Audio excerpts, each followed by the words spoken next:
Aujourd'hui on se retrouve pour une nouvelle vidéo dans laquelle on va parler de comment bien préparer ses TD. Donc comme vous l'avez compris, c'est une vidéo en relation avec la fac de droit. Vous avez été nombreux à me demander comment bien préparer ses TD. Et effectivement c'est quelque chose de très important et des TD j'en ai fait, alors j'en ai fait. Et donc du coup je me suis dit que j'étais quand même assez bien placée pour vous donner des trucs et astuces et surtout les trucs les plus importants. Donc si vous êtes à la fac, même si c'est pas exactement la fac de droit, mais que vous avez des TD ou que vous allez en avoir bientôt, eh bien continuez à regarder parce que ça risque de fortement vous intéresser. Alors pour cette vidéo, j'ai mon ordinateur avec mes notes parce que, écoutez, je voulais pas vous oublier des choses, je voulais être assez précise. Donc eh bien je vais pas lire mais je vais quand même regarder de temps en temps mon ordi pour être sûre que j'oublie rien.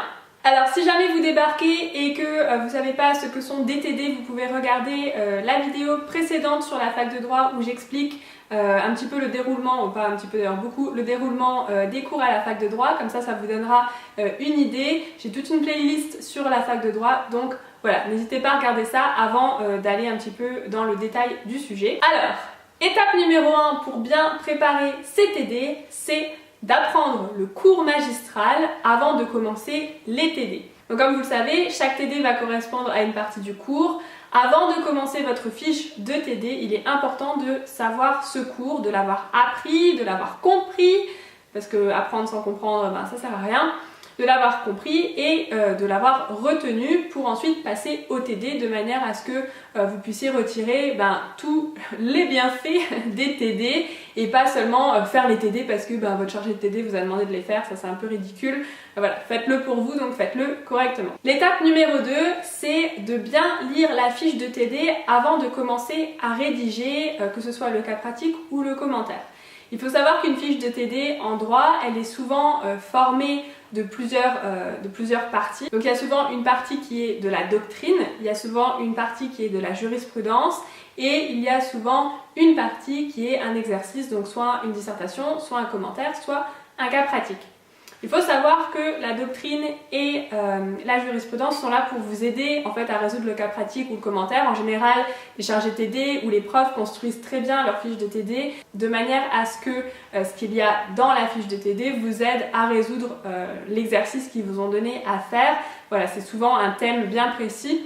Donc, toujours bien lire la fiche en entier avant de résoudre l'exercice. L'étape numéro 3, c'est de reprendre la fiche par partie et surtout de commencer par lire les arrêts et faire des fiches de jurisprudence des arrêts. Parce qu'en général, ces arrêts-là, ils vont vous aider à résoudre le commentaire en général ou même le cas pratique. En général, voilà, par exemple en droit administratif, l'arrêt qu'on vous met, en général, c'est un des grands arrêts du droit administratif qui va vous aider à précisément résoudre le problème qu'on vous a donné. Donc c'est toujours plus intelligent de commencer par lire les arrêts. Intelligent est sorti très bizarrement de ma bouche. Et puis, une fois que vous avez lu les arrêts, lisez la doctrine, parce qu'en général, la doctrine porte sur ces arrêts. La doctrine qu'on vous met dans la fiche porte sur ces arrêts. Ça va être des auteurs qui vont expliquer l'arrêt, par exemple. Donc, si jamais vous ne l'avez pas compris, ça peut vous aider aussi ensuite pour résoudre le cas pratique ou le commentaire. L'étape numéro 4, c'est bien évidemment de résoudre l'exercice qui vous a été donné avec toutes les informations que vous venez d'emmagasiner en tête. Voilà, ne lisez pas un arrêt puis pour l'oublier 5 minutes après, non. Essayez de retenir la solution, essayez de retenir la date de manière à ne pas avoir besoin de revenir sur la jurisprudence, parce qu'il faut savoir que parfois, par fiche de TD, vous pouvez avoir une quinzaine, une vingtaine d'arrêts dont vous devez faire les fiches de jurisprudence, etc. Donc ça peut être vraiment beaucoup de travail, donc c'est bien de retenir ce que vous faites au fur et à mesure. Donc voilà ce qu'il en est pour les étapes à suivre pour faire votre fiche de TD. Maintenant, passons à un conseil qui me semble évident mais que j'avais envie de vous rappeler et que ça rentre bien dans votre tête, c'est de ne pas vous y prendre à la dernière minute. Une fiche de TD, normalement, elle vous est donnée en TD pour le TD suivant et en général, vous avez une semaine entre les deux, sauf exception, des fois il y a des cols, donc les TD sont déplacés, machin, mais en général, vous avez une semaine pour le faire. Si la fiche de TD, elle vous est donnée un mardi, n'attendez pas le lundi suivant pour la faire. Vous allez vous planter. Une fiche de TD est rarement faisable en 2 heures, surtout dans des matières comme le droit civil par exemple, ou le droit des contrats, où en général il y a des tonnes d'arrêts dans la fiche qui sont tous très importants pour résoudre l'exercice. Vous n'allez pas avoir le temps en 2 heures, voilà, il faut être juste réaliste. Donc si elle vous est donnée le mardi, et bien soit vous la commencez le mardi, soit vous la commencez le mercredi. N'attendez pas le week-end pour la faire, c'est du gâchis. La fiche de TD, elle est là pour vous aider, elle est là pour vous préparer. Et en fait, le problème, c'est que si vous la bâclez, ben, vous mettez à vous-même des bâtons dans les roues. Et voilà, c'est pas le but. Donc faites-la en avance dès que vous pouvez, en fait, le plus tôt possible. Sachez aussi qu'il y a pas mal de chargés de TD qui acceptent de répondre aux emails et aux questions. Donc si vous avez commencé votre fiche de TD en avance et que vous avez des questions, ben, vous avez le temps d'avoir une réponse du chargé de TD. Si vous demandez au chargé de TD la veille, il va pas vous répondre. Il va même pas lire votre email, il va dire oh, ben, on fera ça demain. Donc voilà, donc ça peut être quand même très bénéfique pour vous de la faire en avance. Je sais que ça paraît logique, mais vous savez, quand on est en plein milieu du semestre, surtout du premier, hein, qui est le pire, que vous avez des milliers de cours à apprendre, des milliers de TD à faire, on n'y pense pas souvent, mais voilà, il faut garder le rythme, il faut se l'imposer. Hein. C'est franchement, moi en ce moment je m'impose un rythme, on n'a pas envie de le faire, hein, faut être honnête, personne n'a envie de faire ses fiches de TD, mais il faut vous l'imposer, c'est ce qui va vous aider à réussir, c'est vraiment ce genre de petites choses qui vraiment va vous être bénéfique, donc voilà. Imposez-le vous, je sais que quand on sort d'un TD, on n'a pas envie de se remettre dans un autre, mais il faut le faire, c'est hyper important. Et surtout quand ensuite vous allez avoir la correction du TD et que vous allez avoir le TD qui correspond donc à cette fiche de TD, le soir, avant de commencer le suivant, essayez de relire la fiche, essayez de relire ce que vous n'aviez pas compris et voilà, validez vos connaissances avant de sauter dans le prochain TD.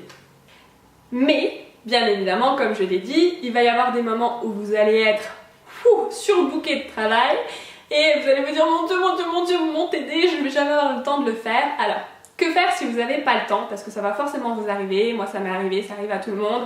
Parfois on a un bug dans la semaine, on est très fatigué, on n'a pas envie, voilà, c'est le jour où vraiment, enfin c'est la semaine où vraiment c'est la cata. Que faire si vous n'avez pas le temps de faire votre TD, de le préparer?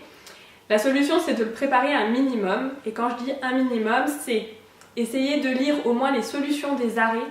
Donc quand vous faites une fiche de jurisprudence, normalement vous êtes censé faire les faits, la procédure, la problématique et ensuite la solution avec en général les arguments. Si vous n'avez pas le temps, vous n'allez pas avoir le temps de lire un arrêt qui fait 10 pages. Donc essayez au moins de lire l'attendu, de lire la solution, d'essayer de comprendre avec la doctrine voilà, ce pourquoi l'arrêt est si important. Pour ce qui est de la doctrine, si vous n'avez pas le temps de faire votre fiche, la doctrine, moi c'est ce que je gardais en dernier parce que c'est toujours facile de retrouver un article et puis en général la doctrine va être développée, je devrais pas dire ça, mais elle va être développée pendant le TD, pas tout le temps, mais bon en général il y a bien quelqu'un qui va l'avoir lu, donc voilà, ça sera développé en TD. Mais ce qui est très important pour vous, c'est la jurisprudence, donc essayez de lire les solutions et essayez de faire quand même l'exercice un minimum, c'est-à-dire pour un commentaire d'arrêt ou de décision, d'avoir au moins un plan. Si vous avez une intro et un plan, c'est déjà pas mal. Le mieux c'est de les rédiger bien évidemment, surtout si vous êtes dans vos premières années d'études. Mais voilà, si vous avez au moins une introduction et un plan, c'est déjà bien, avec quelques idées quand même, parce que des titres c'est un peu léger. Et pour un cas pratique, d'avoir au moins un semblant de réponse, donc avec au moins les articles sur lesquels vous allez vous fonder, donc les règles principales, les exceptions, les conditions, voilà, avoir quelque chose, pas forcément rédigé, mais au moins avoir les idées écrites au brouillon de manière assez rapide, mais suffisamment détaillée pour que si jamais on vous interroge, vous sachiez développer votre argument en fait. Donc voilà, donc la solution si vous n'avez pas le temps, c'est vraiment de lire les solutions des arrêts et de faire au moins un plan ou quelque chose de structurer, même si c'est pas rédigé au brouillon pour l'exercice. Ça sera toujours mieux que de rien faire du tout. Faut toujours vous dire ça en fait. Faut pas vous dire, moi j'avais des amis qui disaient oui de toute façon j'ai pas eu le temps et j'ai pas voulu faire un truc bâclé. Mais en fait vous avez tort si vous pensez comme ça. C'est toujours mieux de faire un truc bâclé que de rien faire. C'est comme dans la vie, si vous avez des rêves, si vous avez quelque chose que vous voulez vraiment, c'est toujours mieux d'essayer, même si vous n'avez pas les bons moyens, même si vous n'avez pas la bonne technologie, les bons outils et tout ça, c'est toujours mieux quand même de commencer quelque chose, d'essayer et de bâcler ou de faire quelque chose qui n'est pas de très bonne qualité, plutôt que de rien faire, parce que au moins vous allez avoir lu un petit peu la fiche de TD, vous allez avoir réfléchi un petit peu sur l'exercice, et c'est toujours mieux que quelqu'un qui n'a rien fait du tout et qui débarque au TD en disant bah non, j'ai même pas eu le temps de la regarder la fiche. Voilà. Donc il faut toujours bien avoir ça en tête, c'est toujours mieux de faire quelque chose même si c'est bof. Vous le savez, voilà, vous n'avez pas eu le temps, c'est pas comme si c'était volontairement bof ou que vous étiez incapable de le faire. Si vous n'avez pas eu le temps, vous n'avez pas eu le temps, ça arrive à tout le monde. Mais voilà, c'est toujours mieux d'avoir quelque chose de bâclé que... Voilà, petit problème technique, j'avais plus de place sur ma carte SD, donc voilà, j'ai dû intervenir. Donc je disais que c'est toujours mieux de faire quelque chose de bâclé que rien du tout, et c'est toujours mieux aussi, si jamais le chargé TD vous interroge, d'avoir un semblant de réponse plutôt que de devoir avouer que vous n'avez pas travaillé. Donc voilà pour mes conseils sur comment bien préparer ces fiches de TD. J'espère que ça vous donne un cadre en fait, parce que je pense que on vous a dit comment préparer des fiches de TD, vous avez sûrement eu du tutorat ou voilà, mais c'est bien d'avoir un petit peu des fois la validation de quelqu'un qui a été étudiante, qui l'a fait. Et voilà, donc j'ai pensé que ça pourrait vous aider de toute manière, des fois même juste pour un simple rappel des évidences. Voilà, je me suis dit que ça pourrait vous aider, et puis comme vous me l'avez demandé, du coup voilà, ça m'a fait plaisir de le faire en tout cas. J'espère que ça vous aide. Je vous souhaite de toute manière de réussir dans vos études. Et puis voilà, donc si jamais cette vidéo vous a plu, n'hésitez pas à me laisser un petit j'aime en dessous de la vidéo, un commentaire également pour me dire si jamais il y a des thèmes que vous souhaiteriez que j'aborde. Donc la fac de droit, mais aussi ça peut être autre chose que la fac de droit, hein. Ça peut être sur l'acné, sur les voyages, sur manger en tant qu'étudiante, le budget étudiant, voilà, n'importe quoi. Dites-moi en commentaire. Et puis n'oubliez pas de vous abonner. Voilà, on est de plus en plus nombreux sur cette chaîne, j'adore ça, vous êtes trop gentils en plus entre vous, en commentaire, vous vous répondez et tout. Donc voilà, n'hésitez pas à vous abonner et venez rejoindre un petit peu cette équipe de gens un peu foufou. Et moi j'adore en tout cas, et je vous fais des gros bisous et je vous dis à la prochaine pour une nouvelle vidéo. Bye bye!